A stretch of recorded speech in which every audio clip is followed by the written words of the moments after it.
Okay, let's get into it. Today, like we said at the top of the show, we're just going to have a little fun here. We're going to look back at the season in its entirety, and we are going to choose our top moments from the Open, Semifinals, and the Games. So 3 from each with 1 miscellaneous that you can pull from anywhere. So we decided to exclude quarterfinals, again, because it was just all virtual. And there were, honestly, if you ask me right now, top of my head, best moment for the quarterfinals, I don't think I could tell you. Ooh, that's tough. I know what was not my top moment. Doing all those pistols and GHDs. Yes, you actually had to that go one through hurt those my workouts. soul a little bit. Oh, but still some good stuff. Yeah, really good stuff. So we'll just pick those 3 major ones, and this isn't. I really didn't go in any particular order. I just picked the 3 that kind of stood out to me. I'll get things started with the Open. And I think for me, one of the most memorable moments was, and I'm just calling this Welcome Back, Dave. It was great to have Dave Castro back. And I know he said that this is my last year, and he said that in the Miles to Madison special. It's my last year. I'm not going to do this again. I'm not so sure we should all get married to that concept. I wouldn't be surprised if he was back for another season. But it was just good to have him back. It was good to see him, doing his crazy cadence thing with all the, the spinning the yarn about, let me introduce you to a test. Did that whole thing. And it felt like we were, I know we weren't in the affiliates like we wanted to be with those Open announcements, but I really enjoyed having him back, and I think that he is, the foil that everyone loves to hate in the community, and he did a great job with it, and I'm thankful that, I didn't realize how much I missed him. It's funny. I had something similar, okay, but it was slightly different. Okay, just slightly different.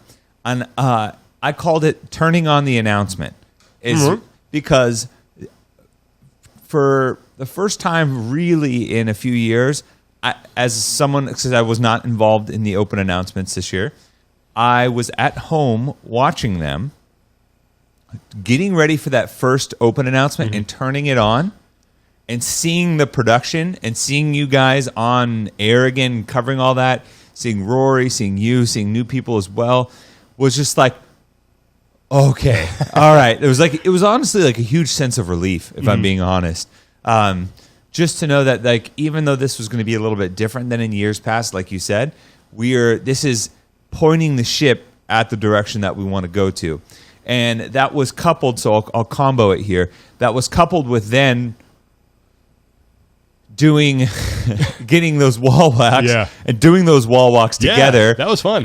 In that first workout, and feeling just the pain in my shoulders from all of that. And then turning around and walking into the affiliate that I train in. And for the first time in a couple of years, seeing like we do more Saturday type stuff rather than Friday Night Lights.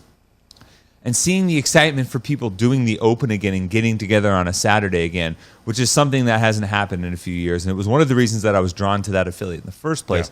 Was the community that they built through the Open, and that was just awesome.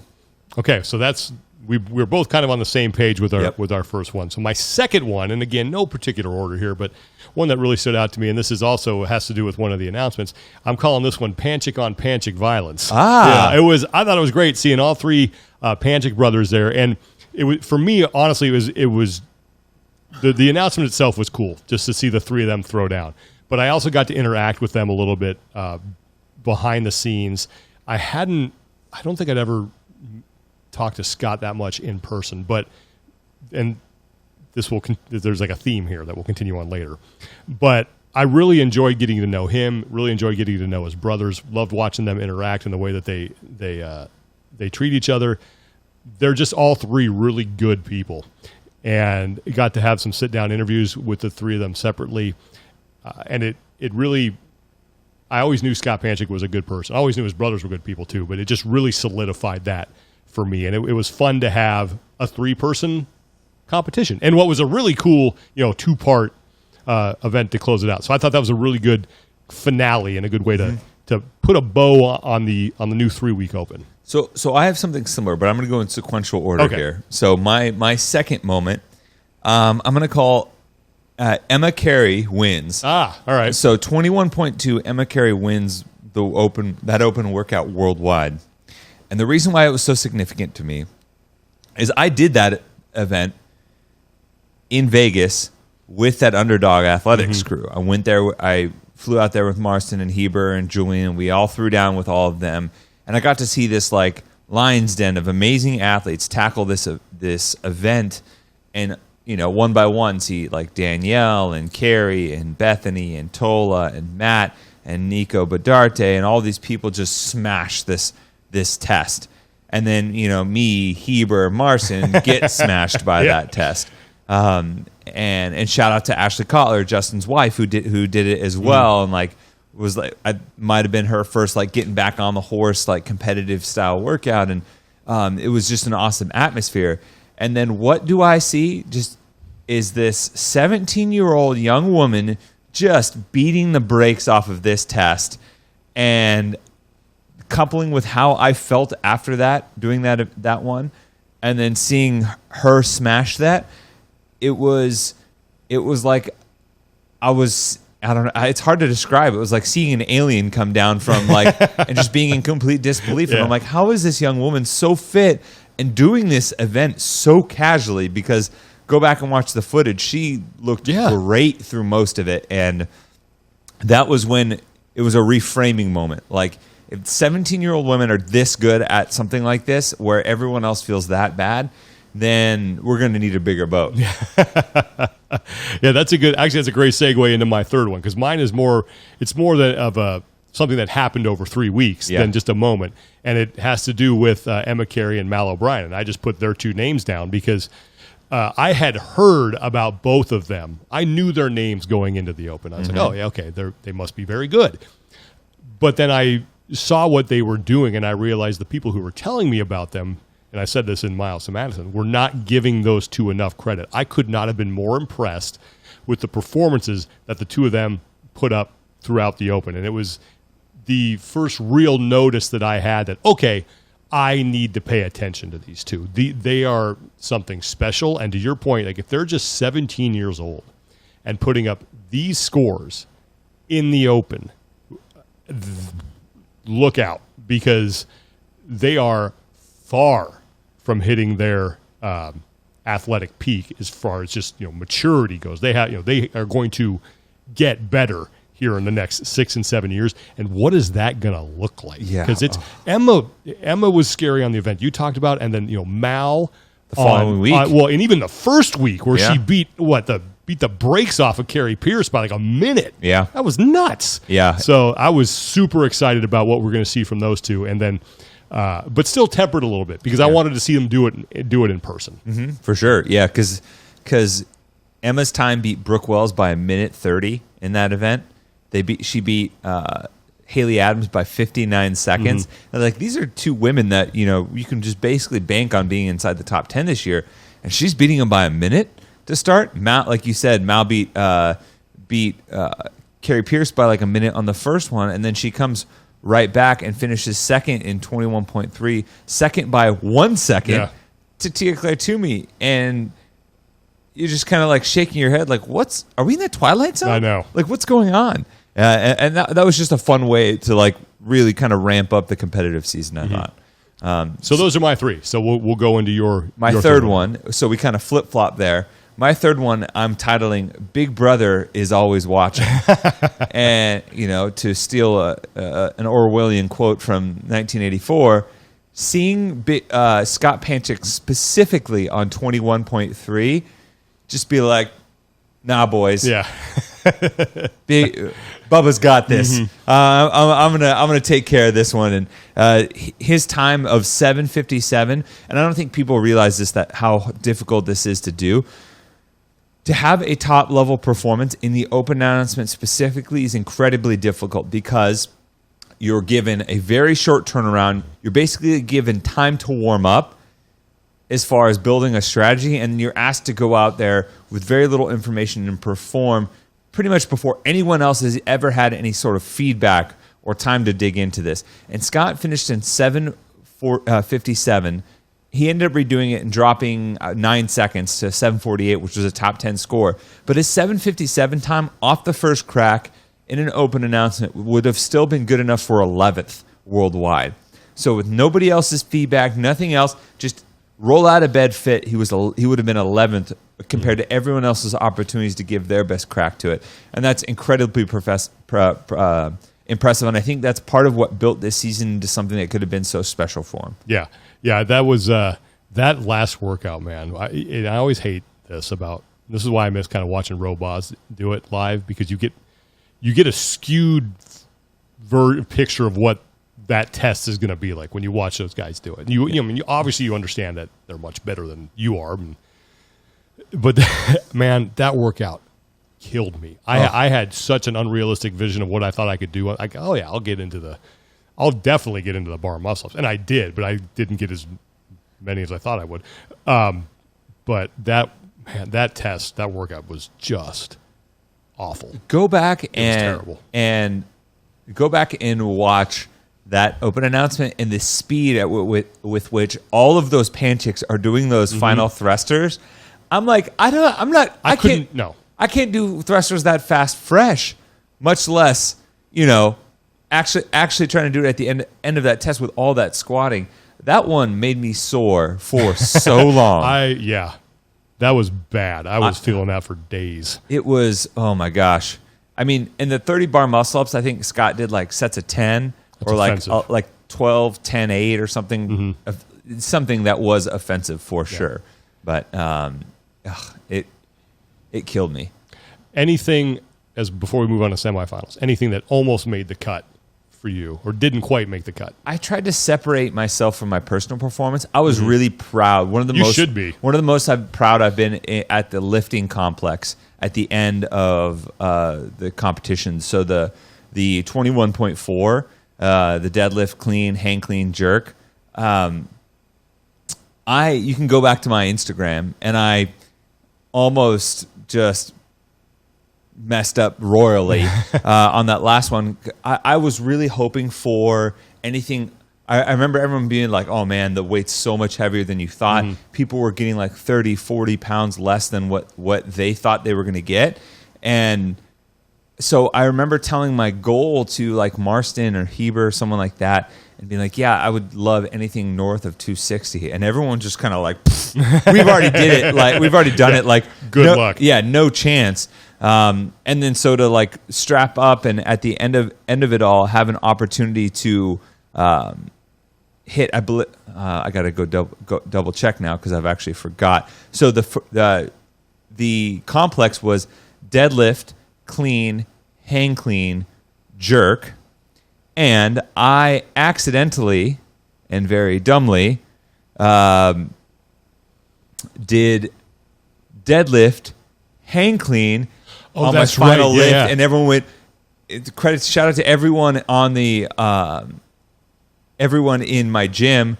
They were like, "You got to do another one," and I'm sitting in the front rack, and I'm like, Okay, keep it together. Every fire alarm is going off in my head. I'm like, well, if you drop it now, you lose the lift and time's up. You're not going to be able to go. So you're going to have to basically do an extra hang clean in here. And I ended up getting it. I'm actually watching the video. Yeah, you see me like, oh crap.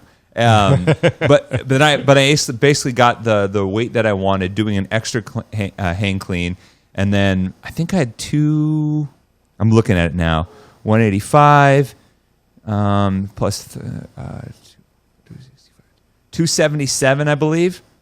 So I was super pumped with that. Nice. So 277. Hell yeah, you should be super pumped maybe with that. 282, somewhere around there. But it was much better than I anticipated. But if you go back on my Instagram account, it was definitely.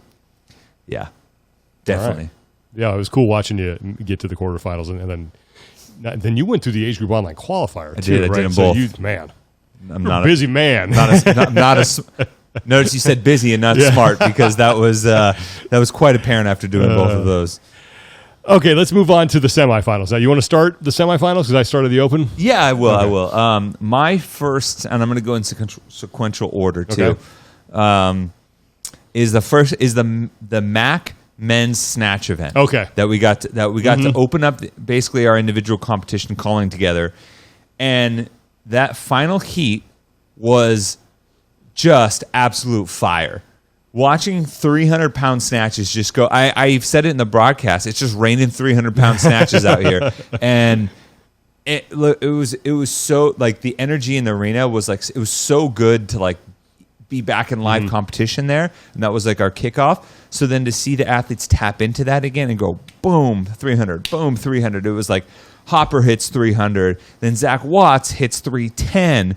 Scott Panchik hits 300. Travis Mayer hits 300. Mark Hutchinson hits 300. Ben Smith hits 300. And it was like, oh my gosh, how is this work? How is someone that snatches 290 in an event finishing 8th? Yeah.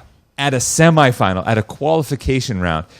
It was awesome to watch. Mm-hmm. Yeah. Well, okay. So you basically picked this exact same thing that I picked. So I'll give that one to you, and I'll name it. You address this a little bit, so this will be. I'll take that one off my list and add this. For me, walking into the Thompson Bowling Arena for the first time and seeing the way that competition floor was laid out, seeing the rig, seeing the digital signage, seeing volunteers on the floor, seeing the competition floor itself, all the cameras, like that was. I got goosebumps walking in there because it had been a long time since we had been in that setting. And you talked about the open announcements and how, the ship is pointing in the right direction. Seeing the job that Wilson Pack and his team did, putting that event together and making it feel and look like a regional at that level of, not only that level of competition, but just that level of production, really did my heart some good there. Because I was, you don't know it, and like, you don't know how much you miss it until you get back and you see it. And that was just a really cool moment. Great way to kick off the semifinals. And it was unfortunate that we couldn't have all of them in person, because I think we would have seen that played out more than just 3 or 4 times what we had with some of the other semifinals. Yeah. But it was a special moment walking back in there and realizing that, oh, wow, okay, we're back. This is awesome. Like, this is actually happening. It just because it had been so long since we had a competition like that, and it was a lot of fun. And then to kick it off with that snatch event was, like you said, I even typed it out. It's raining 300-pound snatches. Like, it was. I've never seen that happen. It was like one after the other, after the other, after the other, and it was that was like, oh yeah, okay, I forgot how fun this was. It was like to steal a schoolyard game. It was like a game of horse, but everyone's on fire. Yeah. It was just like, oh yeah, watch me do this layup behind the back and through my legs, and then my friend's like, oh, let me do that, and then throw a 360 on, and it was one of the few times I was like struggling to find words because I was just like so excited to see it. But. Okay, next one for you. So my next one is day 2 of the Granite Games for the women. Yes. Okay, I know where you're going. So day 2 had 2 events on it. So Close but So Far Away and Earn It. Mm-hmm. And both of those events, Mal O'Brien and Emma Carey went 1 and 2 in it. Yeah.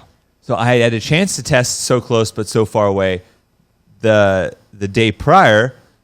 I didn't even do the full RX event because I would have got crushed.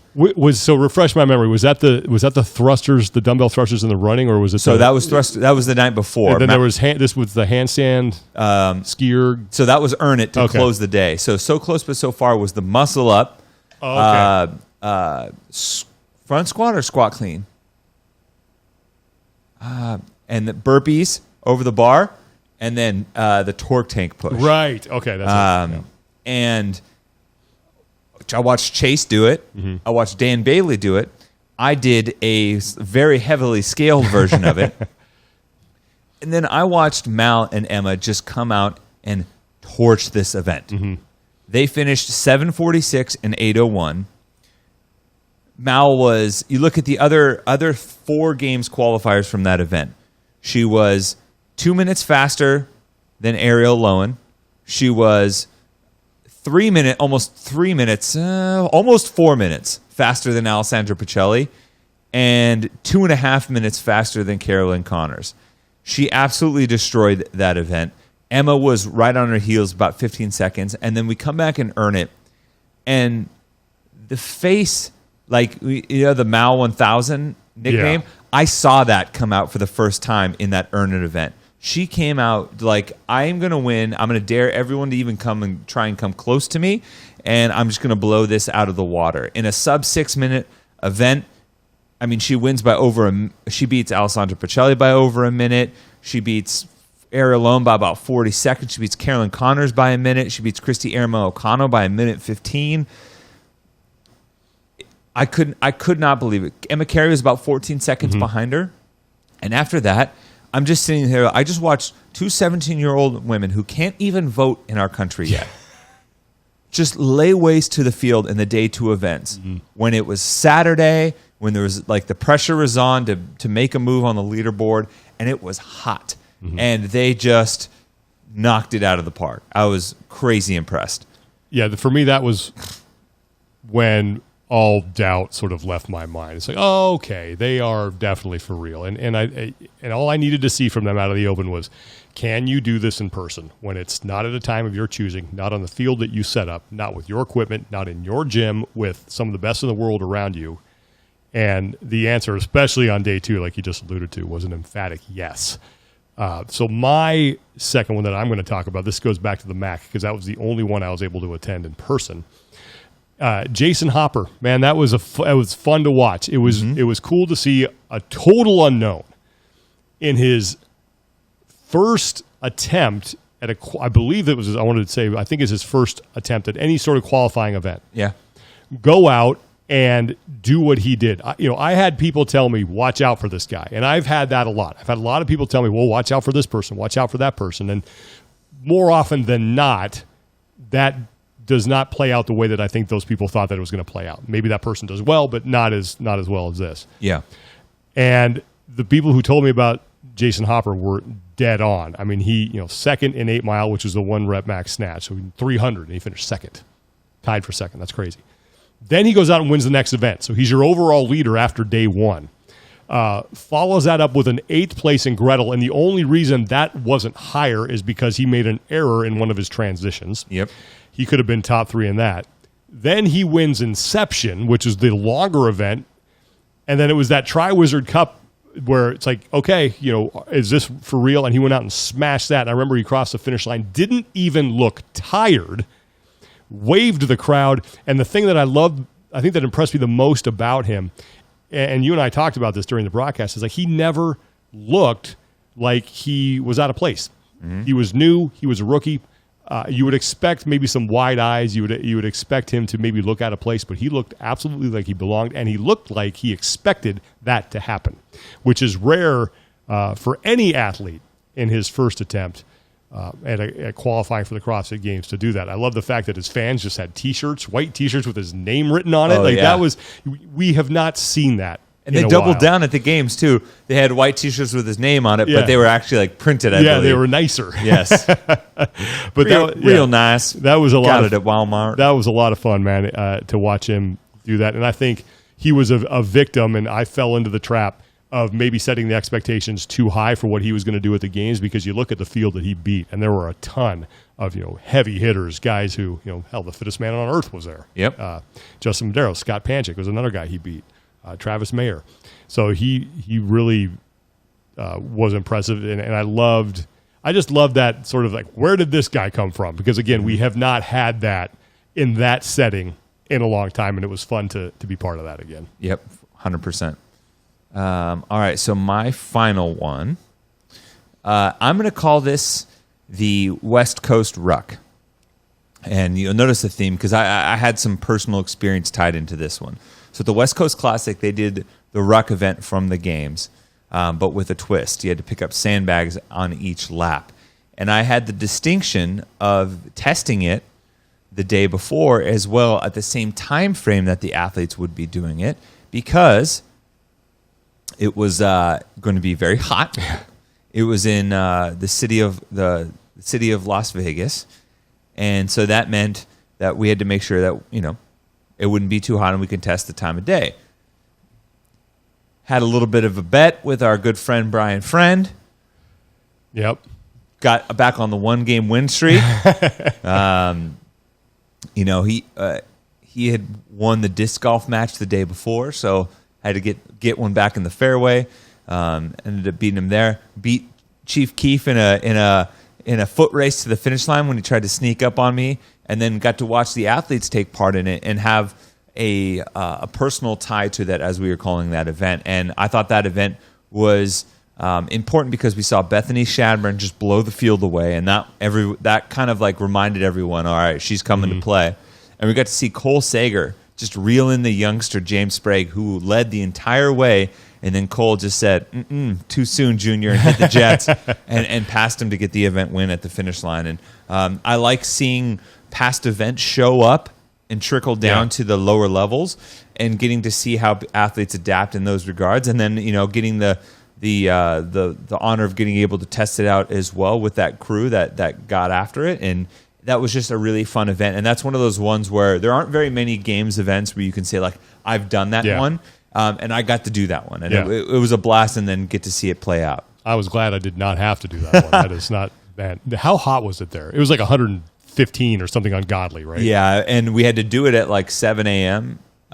So when it was only like 92 or 93. Oh, it was cool. Yeah. Right. And I remember running out the first lap, and I was probably 6th or 7th coming off of the first lap. I'm like, I'm going to let those people go, and I'm just going to reel them in. Yeah. Because I know that I feel really good right now, and I'm going to burn a lot of energy that I might need for these heavier sandbags. I picked up the second sandbag, got out. We basically ran out on this loop, and then you zigzagged back. Once I got out furthest away and started to turn the switchbacks back, I went, oh, yeah, I made a good choice. And I saw everyone's posture start to break, and one by one just like picked someone off. Each turnaround point, and eventually, got to finish second in that one. Impressive. Nice work. Okay, so my third one for the semifinals, I'm going to call the Fikowski comeback. Ooh. And this is the only one I have from one of the virtual semis. And I remember I try not to overreact to bad starts, but I had such high hopes for Brent going into the semifinal that when I looked at the leaderboard, and he had finished 19th and 12th in the first two events and was like, 15th overall. You were there. I was like, he's done. I can't believe he's going to make it, not going to make it. Come on, Brent, what is wrong? And, I think Chase Ingram was there with me. We were both just shoveling the dirt on him already after two events. Oh, ye of little faith. And you, to your credit, you're like, it's not done yet. We still have 4 events. I'm like, oh, come on, he can't. I was done. I was just so upset because I wanted to see him back at the CrossFit Games. And then he came out and finished 10th in workout number 3. Like, all right, well, that's a little better, but still not where you need to be. And then the charge up the leaderboard began. He goes first, and 4th, and he finishes in 5th by 21 points. Does all he needs to do to get into the CrossFit Games, and I feel like I owed him an apology after that.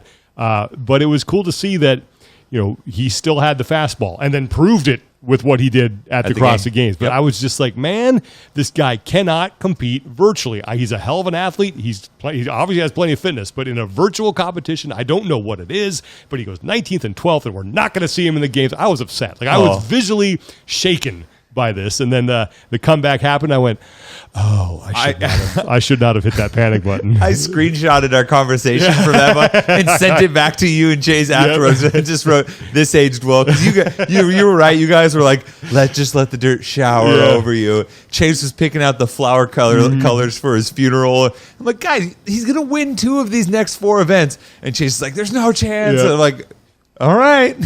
Okay. Yeah, we overreacted a little bit on that one. But it was cool watching him make the charge back up the leaderboard, get inside the top 5, and finally, get back to the games, because I think he's just one of those, regardless of where he finishes in Madison, he's just one of those guys who makes it better when he's there. He's there to watch. So that now brings us to our top moments from the games. So we've done 6 total so far, 3 from the I think we might have some similar ones. Yeah, I think we will too. I have one that I think will be I don't want to do everything with the flow, so I got to do one that's different. Do you want to go? You went first last time. You want to go first here? No, you go first. Okay. So let's see. I guess I have to go. Well, my miscellaneous is from the games as well. So is mine. Okay. So, and this happened on day 1. So I'll start with my miscellaneous, because I'll try to go in chronological order here. This happened on Thursday, day 1 for the teams. And usually I don't get to call teams at the games, but because we had a pared down broadcast crew, Joel Gadet and Tanya Wagner were doing age group stuff. So Chase and I got to call day one of the teams. So Thursday night, it was the team version of the wall walk thruster event. Do you have this one too? My first one. Yeah. Okay. So we'll both agree on this one being our first one. And this was, it's one of those that if you just watch the end, you don't get the full appreciation for what what actually just happened. And as I recall, it was Pro 1 Montreal was in the lead for most of that event. And it was the wall walks and the thrusters. And it was like the first pair went out, and then the second pair went out. And the second pair for Mayhem was Rich Froning and Andrea Nissler. Now, every time on the thrusters, they had broken them up into, I think, 4-3 or 5-2, but they had never gone unbroken on them. They always took a break. And as the event went on, it looked like Pro 1 was going to stop their streak, because I think up to that point they had won 2, or maybe it was 3. Was there 4 team events on day one? There's 4, yes. Yeah, so they had won. Mayhem had won the first 3. And it's like, can anybody please just stop them? And the Pro 1, the pair for Pro 1 gets to the last barbell first and knocked out, I think, 4 reps before Rich and Andrea got to their barbell. It may have even been like 3, too. Yeah, it may have been 3. I think it was 3. So they were 3 reps ahead. Now, I'm guessing in there they knew that every time Rich and Andrea had stepped up to the barbell, they had broken them up. So they're like, we can take a rest. We're okay. We just hit 3. We only have 4 left. They're going to take a break. We'll wait. We'll hit it. We'll win the event.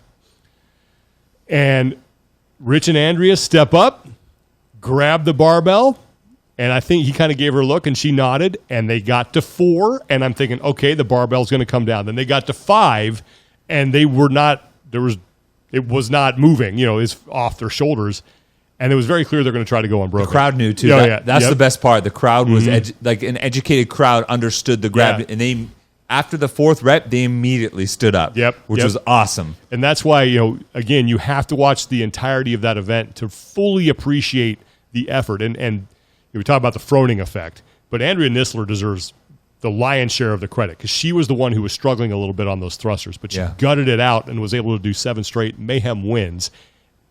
And it was one of those moments for Rich that I was just like, man, this guy just makes people better. Because I don't know if and this is no offense to Chase whatsoever, but I don't know if it's those two that they go unbroken. I think they maybe stick to the plan. Yeah. But I think and again, that is no disrespect to Chase, but it's just they probably just had a plan that they executed it. Yep. But man, when Rich is out there, you're better than you think. Yep. And that moment was fantastic for them. It just added to his legacy. I'm going to use 2 different references. Okay. One of which, when I would liken it when Pro 1 set the bar down after 3 and then set it down again after 2, it was basically Thanos leaning into Thor and being like, you should have gone for the head. Yeah. Like, you should have gone for it there. But seeing Rich and Andrea making the walk over to that final barbell, and everyone started to get the rumblings, to me it was the end of Rogue One, when they're trying to get the plans to the Death Star onto the next ship. Yes. And you just see the dark, it's dark, and you see a little bit of smoke, and then just the of Vader. One of the greatest scenes in any Star Wars movie ever, by the way. Period. Unreal. That movie, Rogue One, just total aside here, quickly becoming even with Empire Strikes Back. Oh my gosh. Such a great movie. I mean, the lightsaber illuminating as it comes out and you can see his frame.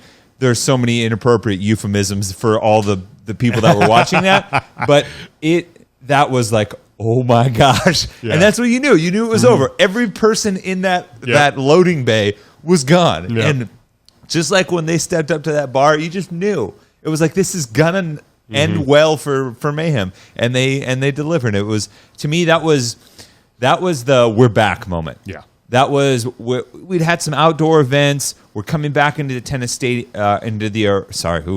Freudian slip there, into the Coliseum. And it was like, all right, well, what's the energy going to be like? Are we going to be able to capture that again? And then as soon as that happened, we were like, third movie reference, Will Ferrell at the post-credit scene in Old School when he bumps into Mitch's old girlfriend and she invites him over to the party. Like, punches the cereal. He's like, I'm back. I'm back. That's three movie references in well one. done. Yeah, that's I think that's the most you've might be ever a packed record. into. Yeah, because you're usually good at working those in, but 3, man, with the movie hat trick. So yeah, that was. And then the only thing I will add to that, as far as being back, it was cool to hear the crowd. Yeah. Like the crowd really came alive there. I was like, oh yeah, this is what this feels like. It was really cool. Okay. So my next one, I'm sure you have this one on here because it's going to be one of those. There are photos and still images that you can immediately identify from years past, and you know exactly what happened. There's Matt Fraser standing on the platform with his hands raised, from 2018. Yep. That one comes to mind. There's Tia when she's roaring in that same moment. There's Josh Bridges with the celebration in the tennis stadium. They're just like, and I think Annie Thorisdottir's face after she snatched 200 pounds was it was cool for a bunch of reasons. First, because that was, and I think you've said this, that was the moment where the switch flipped, and she, I think, really started to believe that I'm back and I can end up with a medal around my neck. Yep. I think it was that exact moment. And that's 100%. rare to be able to point to that in a competition. And then I think that also was the same for the fans who were watching it. Yeah. Given everything that she had been through up to this point. And we're going to talk to her soon, by the way, so keep an eye out for that. But the fans realized that she was back at that moment. And it was also very relatable for, I think, everybody in that building, because we've all had those moments in the gym where it was, whether it's we hit our first muscle up and we didn't expect to do it, or we PR our lift, and it's that, holy crap, I just did that celebration. And it was fun to see someone who was viewed as superhuman to have a very human, very endearing moment. And that was that whole event, man.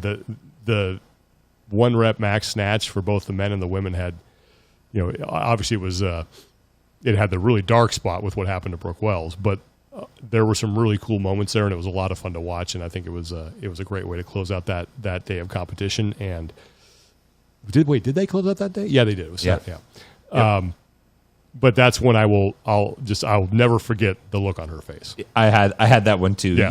I was side profile on that one, and getting to be in the Coliseum for that moment was like, and like I said this on this show and on our CBS show, that like for someone that had shared her struggles about feeling like she didn't know her own body anymore, someone that has had such eloquent command over their body in the last decade, to suddenly have their body feel foreign, and then to see that moment where like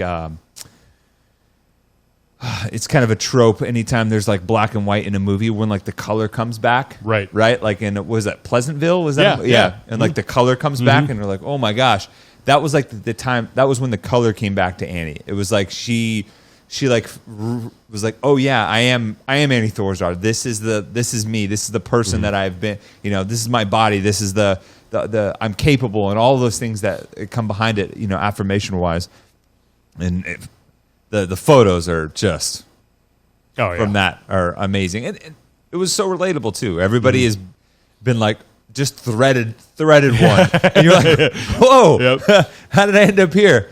And it was cool that we got to share that for sure. Okay, so that's we were basically 2 for 2 on what we have.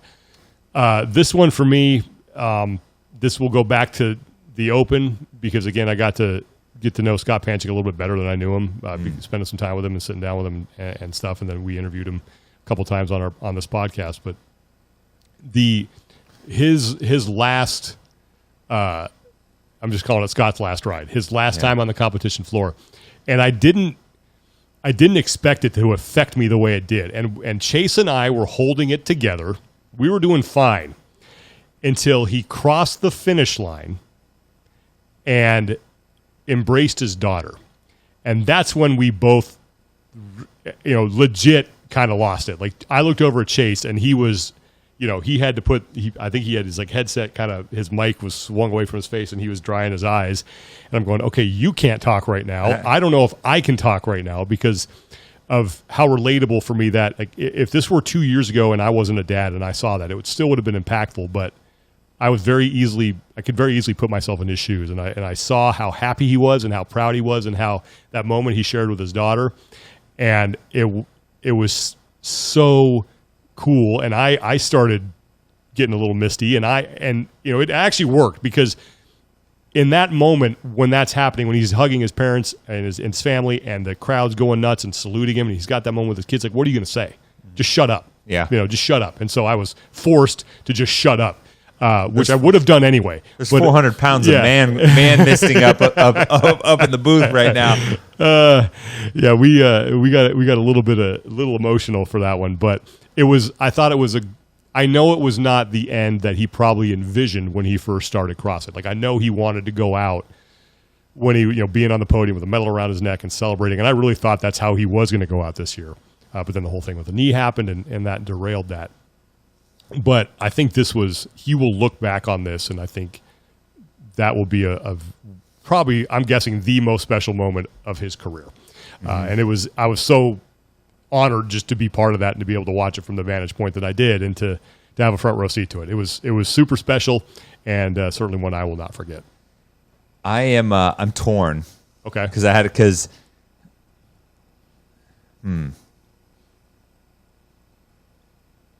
It's hard to pick just 3 from the games. Yeah. We picked 4. Yeah. I still have a wild card too, and my third moment. All right. I'm going to explain the 2 that I have for my final moment. Okay. My wild card stays the same, but I had Scott on the handstand walk. Oh, yeah. When he won that event and he stepped up, there's like watching sports, there's a rhythm and flow to it. There's like a buzz and a hum with the crowd, and you can kind of tap into that rhythm at times. And it's really cool. Like, the iconic moments that you remember is like the athletes in tune with the rhythm of the sport, of the crowd, the music, the environment, everything syncs. And when Scott crossed the finish line, jumped up to the finish line and to the finish podium, and just extended both his arms at the same time, I said this before in our interview with him, it felt like a conductor just raising the orchestra, and everything was in tune, and I was the exact opposite end of the corridor from him, so I got the panoramic view, because that side of the field is the only end zone that has full wraparound fans. The other side is where you walk in, and there's like a pipe and drape, and so to see, I had like just the perfect view behind him, seeing him like raising the orchestra, and that was phenomenal. The other event that just missed out, and this I'm going to play this this trope of sports commentary. Justin Medeiros on event 6 may not have been the best moment, but it was the most important moment. So you're like, oh, who's the best player on the team? Oh, but who's the most important player on the team? Like, he may not be the best, but he's like, some offensive lineman may not be the best player on the team, but he's the most important because, and they spin it. Justin on event 6, I think, was the most important, because that event in of itself, I think, was a microcosm of the whole weekend. Fikowski, Vellner get to the final bar. We're racing against the time cap. Both of them make an attempt on either side. They both miss. They end up getting capped, and here comes Justin, split in the middle, right in between them. Passes them both, hits the lift, gets to the finish mat, and that was a 5 placement difference. Yeah, because they had that him would have made a big difference. They had him on the tiebreaker, and if they had got if he didn't get that lift, regardless of whether they got it, he would have been 5 placements back. And so it actually would have been a massive swing, a point loss for them. And if either of them, I think it was like 15 to 20 points lost for him, and if either one of them had hit that, it would have been another like 15 to 20 points for them on top of their placement. So it was this massive point swing in a matter of one single lift. And we've talked to Brent, we've talked to Pat, we talked to Justin immediately after, and you talk about the little minutia of execution and how that can play into the overall. And I think that was the event where it turned for Justin. And that was like, okay, he's in the driver's seat now. Yeah, that I do remember that. That was it's one of those moments that, again, it didn't stand out as like a big oh my goodness moment where you have a huge, but like you said, so important when you talk about his eventual rise to the top of the overall leaderboard and his ability to stay there. Because had that not gone his way, we might be talking about a different outcome here. Yeah, and it happened so quickly. It was such a quick flip that like everyone was kind of caught off guard, and like the crowd went nuts Yeah. when they saw him, and you could see Justin was pumped, but everyone was still kind of figuring out like what just happened. So I don't think it, and then maybe got the credit that it deserved. But my wild card experience was the campsite experience, and I specifically picked this because it wraps in a couple of other things that we did too. You think about like we had to pack up twice for tornado. Sean almost ended up on the news as I made a bad choice. Yeah, so Sean's almost you almost. I decided to stay because. Yeah, and then so the story was this: they evacuated us because there was rough weather coming in, and so it was supposed to hit about like at 11:30. All right, so we packed up the RV. Tommy went to his hotel. I was going to stay with my brother who had a hotel in town, and then my wife and son were going to stay with Tanya, and they ended up doing that. And then I left the hotel to go drive to my brother's hotel room, and there's no wind, there's no rain, there's nothing. It's dead calm. It's 11:30. I'm like, okay, this has been overblown. So I'm I'm just gonna go back. I just want to sleep by myself. My brother snores. I don't want to sleep in the room with him. So I go back to the RV. I get in there. I'm like, it's nice and quiet. Things are going, and then then there's a few like flashes of lightning outside. I'm like, no big deal. Don't hear anything. And then the wind kind of picks up a little bit. I'm still getting ready for bed, and then the rain started. I'm like, okay, it's starting to come in a little bit. Still nothing major, right? And then I get in bed. I'm like, okay, I'm still comfortable. It's nice and nothing threatening. I honestly, I pulled the covers up, and then I hear this, ooh, like it's the freaking like the tornado siren. Like the tornado siren. I went, oh no! And I'm thinking, how fast can I get to the Coliseum if I really sprint it? I'm going, is that even wise going out in this?